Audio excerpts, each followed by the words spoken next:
Welcome, and today's insight is going to be mainly about listening to a higher power, listening to source, and what that does for you having gone through a traumatic event.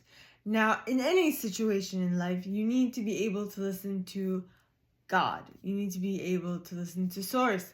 And if you do that, and if you follow the prompts that source has given you, you are going to live the most blessed life you can. Okay, now we all have freedom of choice. That is a God-given right that God has placed upon us, and so you get to choose what you pick, right? Which way you go, and no one can tell you otherwise.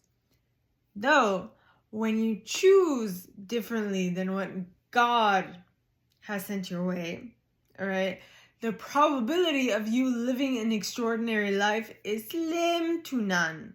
So take that how it resonates, because if you want to live an extraordinary life, listen to the promptings that God has sent you. If you don't, you will very often lead a life that is filled with strife, a lot of difficulty, and an uphill battle. So it's your choice. Now, I'm not saying that God's way is going to be easy. It's not going to be easier. But generally, it will be more rewarding at the end of the day. So, the first time I recorded this, what came to mind was the 40-year-long journey of the Israelites within Israel, finding a way out. Finding a way out of Egypt. I don't know specifically, but that is what came to mind. It's the fact that they were turning around in circles. But that can also be seen as they were turning around in circles partly because they weren't listening to God's prompting, one. And number two, it was also might not have been the right timing for them to escape Egypt.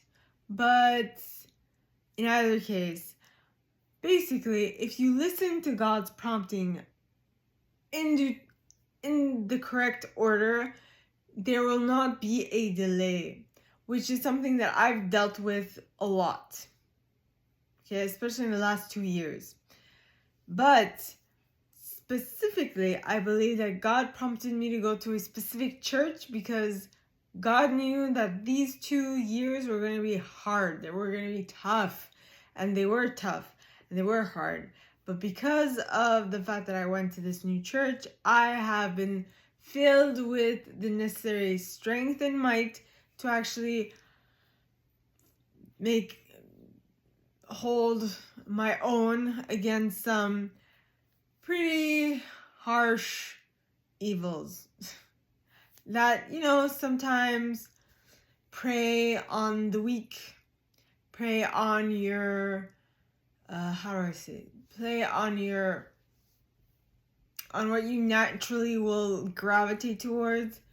And so they know what buttons to push, to get you to falter a little bit. But now I know that what I was faltering on was not really based on sound foundations. So I know what to steer clear of.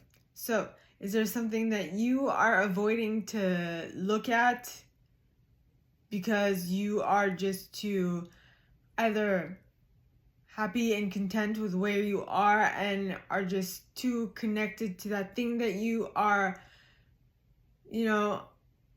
lusting over? Well, lusting over is a big word, or obsessed with would be another one, because in tarot, obsession is connected to the devil card, and the devil card talks of obsession, all the things that are connected to the devil. Now, but it's not, if you know how to manage that, you're good to go. I'm just saying, don't be obsessed as much. Like for me, it was my love life. I had a crush all the time. I wanted to make sure that I had a crush on someone at least once a year. And that was my Achilles heel. Achilles' heel? Something like that. So what is your What will be your downfall? Ponder that.